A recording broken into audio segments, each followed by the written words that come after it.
트레저와 함께 달려 Ready for action, let's go 추억 건물을 찾으러 Selamat sore, perkenalkan kami dari kelompok 2. Kami akan mempresentasikan kelompok kami yang berjudul Jejak Awal Gereja Mula-Mula. Saya sebagai host, Valen sebagai pengajar Alkitab, Jihan sebagai sejarawan gereja, Lisa sebagai kameramen, dan Arman sebagai editor video. Di sini kami akan mempresentasikan hasil kerja kelompok kami. Selamat menyaksikan. Selamat datang di episode kami pada hari ini. Di sini kita akan membahas topik yang sangat menarik dan juga yang sangat penting. Kita akan membahas tentang sejarah perkembangan gereja mula-mula. Betul ya? Di sini sudah hadir dua narasumber yang luar biasa. Yang pertama adalah saudara Jihan sebagai sejarawan gereja dan juga saudari Valen sebagai pengajar Alkitab. Selamat datang Pak. Selamat datang Bu. Ya baik, terima kasih saya bisa berbagi hari ini. Terima kasih juga saudara Yosef. Topik ini memang sangat penting untuk dipahami oleh umat Kristen pada malam ini. Kita mulai dari awal ya. Pak, bisa Bapak ceritakan bagaimana gereja mula-mula itu lahir? Ya tentu sekali. Dimana gereja mula-mula lahir setelah peristiwa hari Pentakosta.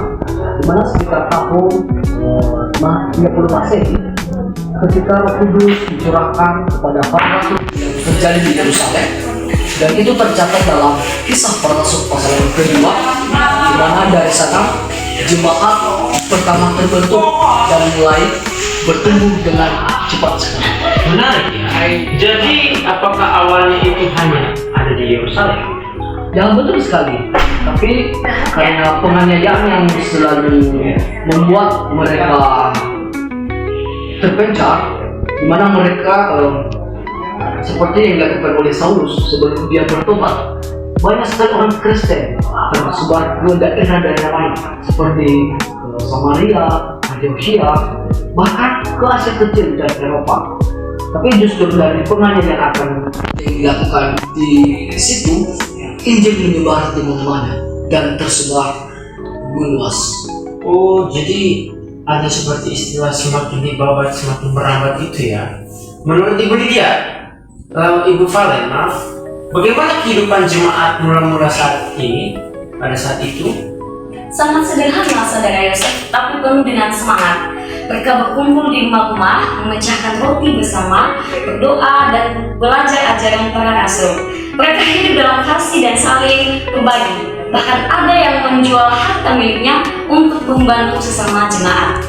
Wow, luar biasa ya.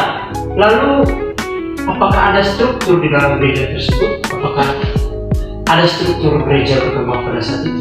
Ya sih, awalnya belum ada struktur formal seperti saat ini. Tapi seiring waktu ya, muncul peran-peran seperti penatuan, diaken, bahkan para pengajar, di mana Paulus misalnya menulis surat-surat kepada jemaat di berbagai kota untuk membimbing mereka secara rohani dan organisasi. Apakah pada saat itu dalam pembentukan gereja itu ada kendala atau tantangan yang besar dihadapi gereja mula-mula? Tentu banyak sekali. Selain penganiayaan dan pemerintah Romawi dan orang Yahudi, mereka juga menghadapi berbagai ajaran sesat dan perpecahan. Tapi justru dari tantangan itu, gereja belajar untuk memperkuat doktrin dan kesatuan iman. Lalu bagaimana gereja mula-mula ini dapat bertransformasi menjadi gereja yang lebih terstruktur seperti sekarang ini? Ya itu sih sejarahnya panjang sekali. Tapi setelah abad pertama, muncul tokoh-tokoh seperti Ignatius dari Antioquia dan Irenaeus yang mulai menulis tentang doktrin dan pemimpinan gereja, di mana konsili gereja juga mulai diadakan untuk menetapkan ajaran resmi, ya seperti konsili Nicea pada tahun 325 Masehi. Oh, jadi ada juga konsili-konsili yang membentuk gereja seperti sekarang ini. Jadi bisa disebut bahwa gereja mula-mula adalah fondasi gereja modern, begitu? Tepat sekali. Nilai-nilai seperti kesederhanaan, kasih dan pengejaran yang murni, dan keberanian dalam iman adalah warisan yang harus terus dijaga.